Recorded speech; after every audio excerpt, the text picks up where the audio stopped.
நொய்யல் நதிக்கரையில் தான் வந்து கொங்கு மண்டல தமிழனோட நாகரிகம் இங்கே தூங்கச்சு அப்படிங்கிறதுக்கு தான் இங்கே சான்றுகள் வந்து நம்ம தங்கம்மன் கோயில்கிட்ட அகழ்வாய்வில் கிடைச்ச 1000 வருஷம் முன்னாடியே இங்கே வந்து இரும்பு உரிக்கிற வித்தை டெக்னிக் இருந்திருக்கு. ரோமானிய வியாபாரம் இங்கே நடந்திருக்குது, ஐரோப்பிய வியாபாரம் நடந்திருக்கு. இங்கிருந்து வந்து பட்டு ஏற்றுமதி பண்ணியிருக்காங்க, அங்கிருந்து வந்து முத்து நவமணிகள் எல்லாம் இறக்குமதி பண்ணியிருக்காங்கங்கிறது வந்து அகழ்வாயில் இங்கே கிடைச்சிருக்கு. ஆதி காலத்திலிருந்தே வந்து தமிழன் ஆற்றை சார்ந்து நீர்நிலை சார்ந்து தான் வாழ்ந்துருக்கிறாங்க. இன்றைக்கும் நீர்நிலை சார்ந்து தான் வாழ்கிறோம். இந்த பகுதியில் சீமை கருவேலு யாருக்கும் உபயோகம் இல்லாத சீமை கருவேலு காலகாலமாக வளர்ந்து நிற்கிது. அந்த கருவேலு எடுத்துட்டு அந்த இடத்துல பயனுள்ள மரங்களை நடுறது தான் இப்போ நாங்கள் செய்கிற பணி. மேட்டு பகுதியில் என்னென்ன மரங்கள் வைக்கலாம், அதுக்கு வந்து இந்த தண்ணியில் எது வரும். அதே மாதிரி சதுப்பு நிலக்காடுகள், இப்போ ஆறும் ஆற்ற ஒட்டியும் அது சேறு பகுதியாக இருக்கும், அங்கே வளர்கிற மரங்கள் என்ன. இப்போ நமக்கு எல்லாம் தெரியுங்க, நாட்டு கருவேல் தண்ணிக்குள்ளேயே 6 மாதம் நின்னாலும் அது இத்து போகாது, அழுகி போகாது. பறவைகள் அங்கே வந்து இருக்கும், எந்த விவசாயத்துக்கும் தொந்தரவு பண்ணாது. அதனால் வனத்துக்குள் திருப்பூரோ, நான் சார்ந்திருக்கிற வெற்றி அமைப்போ, இங்கே இருக்கிற காங்கயம் துளிகள் அமைப்போ, வெள்ளகோயிலில் இருக்கிற நிழல்கள் அமைப்போ, எல்லாரும் தொழிலில் ஒரு வியாபாரம் பண்ணி ஏதோ ஒரு பொருளாதாரம் ஈட்டி, நம்ம எல்லாமே விவசாய குடும்பத்திலேருந்து வந்த முன்னோர்கள் தான். தாத்தானா விவசாயம்தான், பாட்டினா விவசாயம்தான். எங்கள் அப்பா அம்மா காலத்தில் தான் தொழிலுக்கு வந்தோம். தெரிஞ்சோ தெரியாமையோ நம்ம விவசாயத்துக்கு ஆற்றுக்கு ஒரு இடைஞ்சல் பண்ணியிருக்கோம். இது எந்த விதத்தில் சரி பண்ண முடியும் அப்படிங்கிற ஒரு முயற்சி தான் இதுக்கு இன்றைக்கி இங்கே கூடியிருக்கோம்.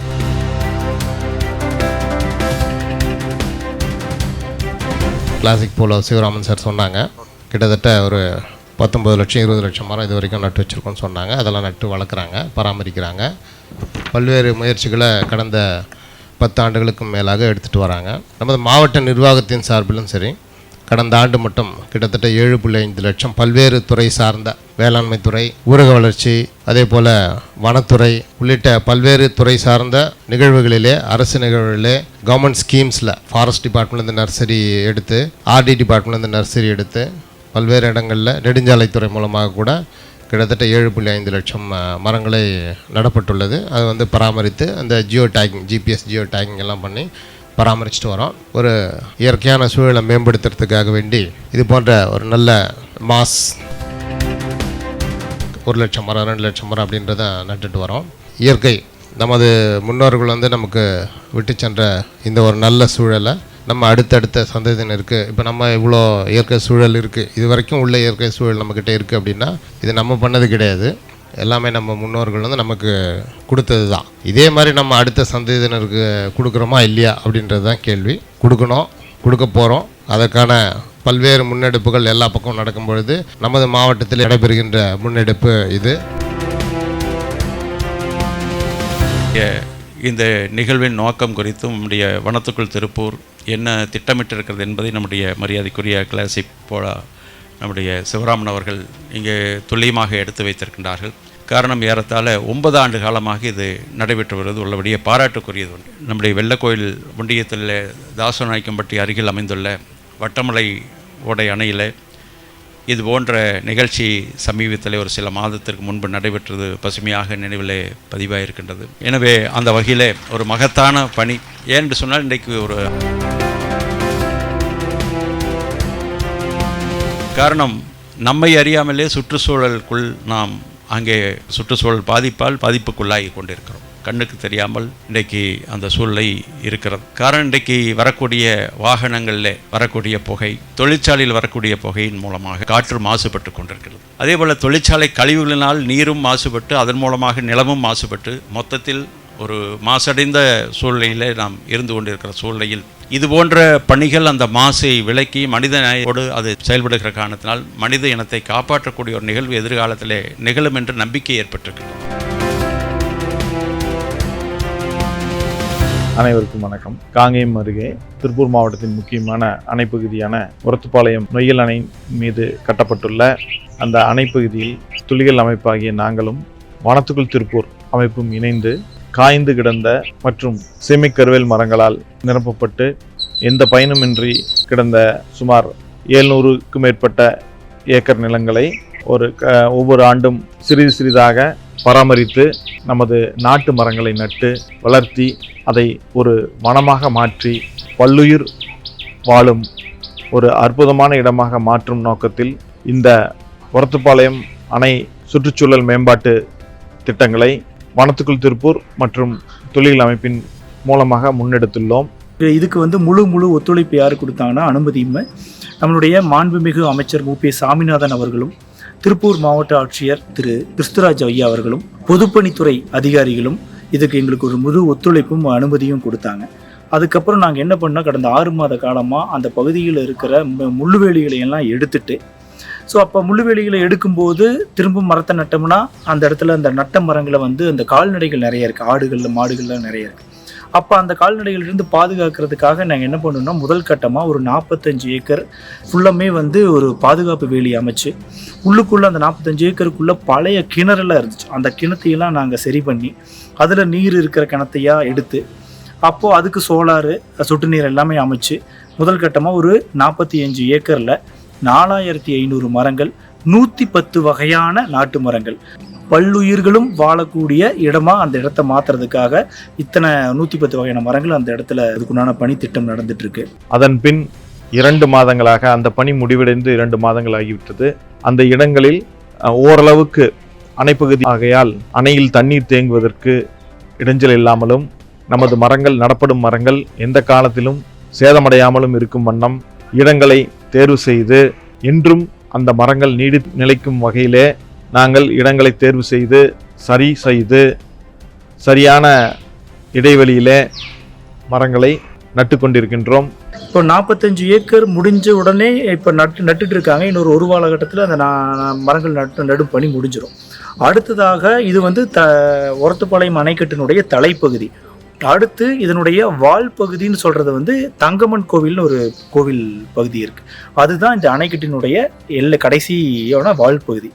அங்கே அடுத்து ஒரு 40 ஏக்கரை எடுத்து அதில் இருக்கிற முள்ளுவேலிகளையும் எல்லாமே அப்புறப்படுத்திட்டு அந்த இடத்த சமன் செய்து அங்கேயும் ஃபென்சிங், சொட்டு நீர், சோலார் மோட்டார் எல்லாமே அமைச்சு அந்த இடத்துல அடுத்தது அங்கே ஒரு 4000 மரங்கள் உருவாக்குறது தான் அடுத்த கட்ட பணி. ஸோ அப்போ தலைப்பகுதியில் ஒரு 45 ஏக்கர், வால்பகுதியில் ஒரு 40 ஏக்கர், மொத்தமாக ஒரு 9000-10,000 மரங்கள் இந்த பகுதியில் உருவாயிரும். ஸோ எங்களுடைய திட்டம் என்னென்னா வருஷம் ஒரு 100 ஏக்கர் வருஷம் ஒரு 10,000 மரங்கள். இன்னும் அடுத்த ஒரு 5 வருஷத்தில் அந்த இடத்துல அடுத்த 5 to 10 வருஷத்தில் ஒரு 50,000-1 லட்சம் மரங்கள் அந்த இடத்துல உருவாக்கினோம்னா அந்த இடமே ஒரு பறவைகள் சரணாலயமாக மாறுவதற்குண்டான வாய்ப்புகள் அந்த இடத்துல இருக்கும். நாங்கள் தேர்வு செய்த மரங்கள் அனைத்தும் சிறிய கண்களாக சாப்ளிங்ஸ் சின்னதாக சேர்த்து வைக்கும்போது என்ன ஆகும் அப்படின்னா தொடர்ந்து பராமரிக்கணும். அதை ஒரு நல்ல மரமாக ஒரு 10 அடிக்கு மேலே போனால் தான் அது ஒரு மரம்னு சொல்ல முடியும். செடியாக இருக்கிறது 10 அடி 15 அடி வரைக்கும் செடின்னு தான் சொல்ல முடியுது. அந்த 10 அடி வரைக்கும் வளர்த்துறது சேலஞ்சாக இருக்கிறதுனால நம்ம 1 அடி 2 அடி சின்ன கன்று நட்டோம்னா அது மேலே வர்றதுக்கு 5-6 வருஷம் ஆகி போயிடும்.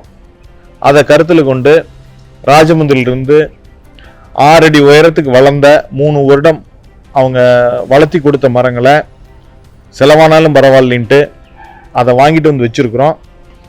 அப்படிப்பட்ட மரங்கள் நடும்போது அது இன்னும் 2 வருஷத்துக்கு சரியாக முறையாக பராமரித்தா போதும். அது 15 அடி கடந்துடும். ஆடுகளாலேயோ மாடுகளாலேயோ தொந்தரவு இல்லாமல் அது மேலே போயிடும். மற்ற பறவைகள் கூடு கட்டுவதற்கும் ஒரு இயற்கையான ஒரு பறவைகளுக்கான புகலிடமாக அமைவதற்குமான இடமாக அமையும். அந்த நோக்கத்தில் இப்போ ஒரு 45 ஏக்கராவை சுமார் 50 லட்ச ரூபா செலவாயிருக்குங்க. இப்போ இது வரைக்கும் திட்டமிட்டது எஸ்டிமேட் 50 லட்சம் ஆயிருக்குது. இந்த திட்டத்துக்கு எங்களுடைய மாண்புமிகு அமைச்சர் மு.பி. சாமிநாதன் அவர்களாகட்டும், கிறிஸ்துராஜ் ஐயா, மாவட்ட ஆட்சியர் கிறிஸ்துராஜ் ஐயா அவர்களாகட்டும், பொதுப்பணித்துறை அதிகாரிகள் இவங்க எல்லாரும் எங்களுக்கு அனுமதி கொடுத்தாலும் கூட இன்னும் அந்த பகுதியில் இருக்கிற விவசாய பெருமக்கள் எங்களுக்கு முழு ஆதரவு கொடுத்துருக்காங்க. ஏன்னா அவங்கெல்லாம் அவங்க கொடுத்த இடம் தான் அந்த டேமுக்கு அணைப்பகுதிக்கு. அப்போ நாங்கள் கொடுத்த இடம் முள்ளுவேலியாக மூடி கிடக்குது, எதுக்குமே பயனில்லாமல் இருக்கே. இப்போ நீங்கள் நல்ல மரங்கள் நடும்போது அந்த இடத்துல எங்களுக்கும் ஒரு பிரயோஜனமாக இருக்கும், ஒரு சூழல் மாறும், பசுமை அதிகமாக ஆகும்னு சொல்லிட்டு எங்களுடைய அந்த பகுதியில் இருக்கிற அனைத்து பொதுமக்களும், அந்த விவசாய சங்கத்தை சேர்ந்த பொதுமக்களும், அதுவும் குறிப்பாக மரவபாளையம் ஊராட்சி தலைவர் அவர்களும், தம்மரெட்டிபாளையம் ஊராட்சி தலைவர் அவர்களும் எல்லாருமே எங்களுக்கு கூட இன்னைக்கு வரல உறுதுணையாக இருந்துட்டு இருக்காங்க. அதே மாதிரி ட்ரிப்பு ஒவ்வொரு மரத்துக்கும் ஒரு அருமையான பைப் லைன் போட்டு 2 இன்ச் பைப்பு, அதுலேருந்து ரெடியூசரு, எப்படி ஒரு தனி விவசாய பண்ணையில் எப்படி அமைக்க முடியுமோ அதே மாதிரி ஒவ்வொரு மரத்துக்கும் ட்ரிப்பில் தண்ணி முறையாக போய் சேர்ற மாதிரி பண்ணியிருக்கிறோம். இப்படி ஒரு அருமையான திட்டங்களை நம்ம செய்யறதுக்கு, இந்த அனைத்து மக்களோட ஆதரவோட செய்யறதுக்கு வாய்ப்பு கொடுத்த இறைவனுக்கும் அனைத்து மக்களுக்கும் எங்கள் துளிகள் சார்பாகவும் வனத்துக்குள் திருப்பூர் சார்பாகவும் நன்றிகளை தெரிவித்துக் கொள்கிறோம். எங்களுக்கு மேலும் பார்த்து கொண்டிருக்கும் அனைவரும் மேன்மேலும் நாங்கள் இந்த போன்ற பணிகள் செய்வதற்கு முழு ஒத்துழைப்பையும் கொடுக்குமாறு கேட்டுக்கொள்கிறோம். நன்றி, வணக்கம்.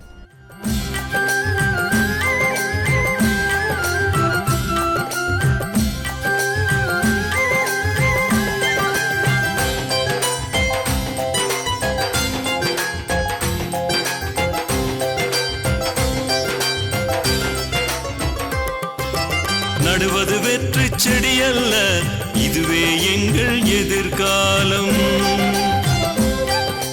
நடுவது வெற்றி செடி அல்ல, இதுவே எங்கள் எதிர்காலம். காண்பது பகல் கனவல்ல, திருப்பூர் நினைத்தால் நிஜமாகும். காண்பது பகல் கனவல்ல, திருப்பூர் நினைத்தால் நிஜமாகும். செடிகள் வளர்ந்து மரங்களாகும், இலைகள் விழுந்து உரங்களாகும், மலர்கள் காலடி தடங்களாகும், பறவைகள் தங்கும் வனங்களாகும், பறவைகள் தங்கும் வனங்களாகும். நடுவது வெற்றி செடி அல்ல, இதுவே எங்கள் எதிர்காலம்.